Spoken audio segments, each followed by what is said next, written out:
एक दिन मोहित अपने फ्रेंड से मिलने के लिए बाइक से शहर जा रहा था। शहर पहुंचने के बाद काफ़ी देर तक वह अपने फ्रेंड का इंतज़ार किया, पर वो लोग किसी कारण नहीं आ पाए। परेशान होकर वह इधर उधर घूमता रहा। शाम भी हो चुकी थी, उसे भी घर जाना था, इसलिए अंत में थक हार कर वो वापस अपने घर जाने का फैसला किया। वह शहर से थोड़ा आगे निकला ही था कि तेज़ी से आती हुई ट्रक से उसका एक्सीडेंट हो गया।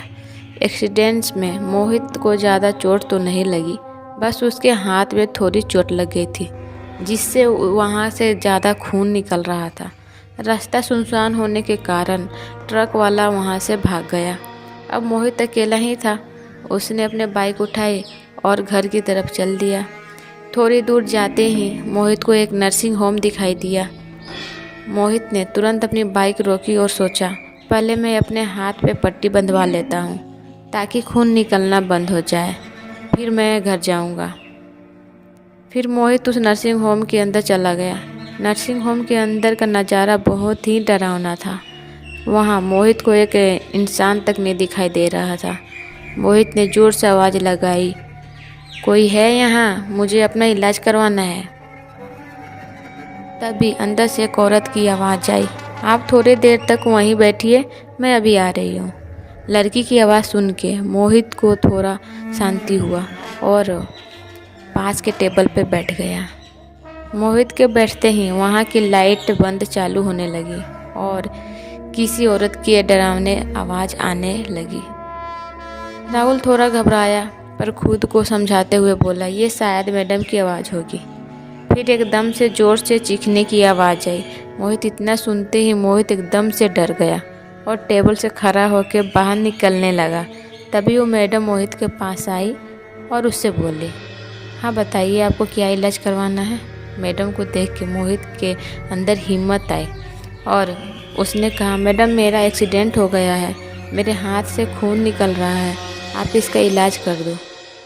मैडम ने मोहित के घाव देखते और उसे अंदर ले गई और मोहित का इलाज करने के लिए मोहित के हाथ का खून साफ कर रही थी और खून को देख के बहुत खुश हो रही थी। मोहित के सामने खून की सूंघने लगी।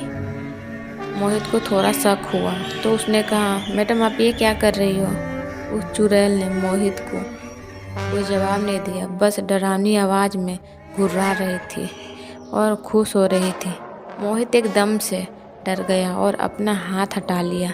मोहित के ऐसा करते ही वो चुड़ैल एकदम से गुस्से से अपने असली रूप में आ गई और मोहित से, वहीं मुझे तेरा खून पीना है, तू नहीं बचेगा अब। मोहित ने चुड़ैल का भयानक रूप देख सड़ी हुई उसकी चमड़ी, बड़े बड़े दांत, एकदम से मोहित डर के मारे ज़ोर से चिल्लाया और बेहोश हो गया। कुछ देर जब वो होश में आया तो उसने देखा उसके पास दो लोग खड़े थे और उस पे पानी के छींटे मार रहे थे।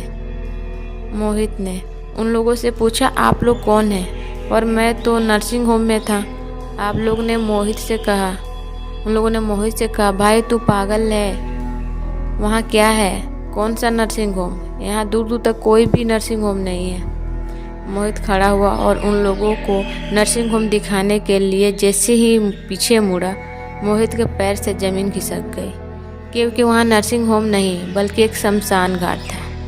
इतना देखते ही मोहित को याद आ गया कि उसे चुड़ैल मारने ही वाली थी। तो मोहित डर के मारे जोर जोर से चिल्लाने लगा, मुझे बचा लो, मुझे बचा लो। मोहित के साथ जो लोग वो समझ गए कि मोहित काफ़ी डर चुका है। फिर उन लोगों ने मोहित को उसके घर तक पहुंचा दिया। उसके बाद से मोहित कभी भी उस रास्ते से अकेले नहीं गया और उस घटना को याद करके आज भी वो बहुत डर जाता है।